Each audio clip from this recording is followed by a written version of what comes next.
Jesus wept.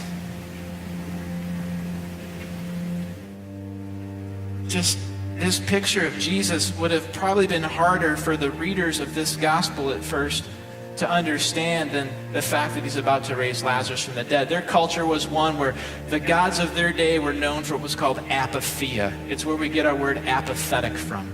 It's the idea that gods of their day felt no emotion. Because if they felt emotion, it meant that someone else had control over them and could cause them to feel emotion. And that would mean that they're not God if they feel emotion, because they're under control of someone else. And here Jesus is, fully emotional, fully engaged in the moment, fully present in the moment, weeping with them.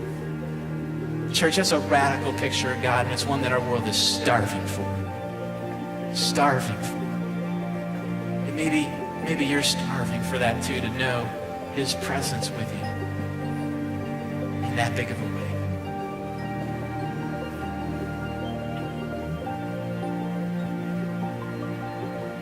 And the thing is,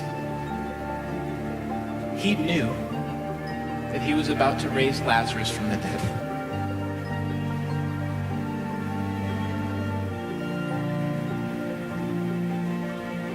But the fact of Lazarus' resurrection did not prevent him from grieving in the moment, from stopping and feeling the pain of the people and weeping. And we can learn some things about grief, and I want to give you about 3 things about grief, and you might want to write them down.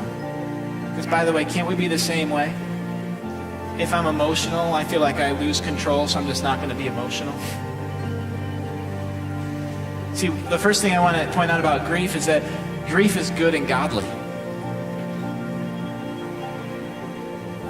See, sometimes we think that as believers we have hope, and we know that there's life after death, and we know that God has a purpose in suffering. So come on, believer, it's okay. Be strong. God's with you. You know, what's wrong? Like, why don't you believe this stuff that I've been sharing with you in the midst of your grief?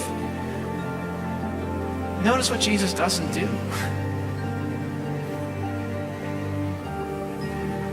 See, grief is good and godly. And sometimes we need to pause. We need to grieve. We need to take time to grieve. And it's not less spiritual to grieve.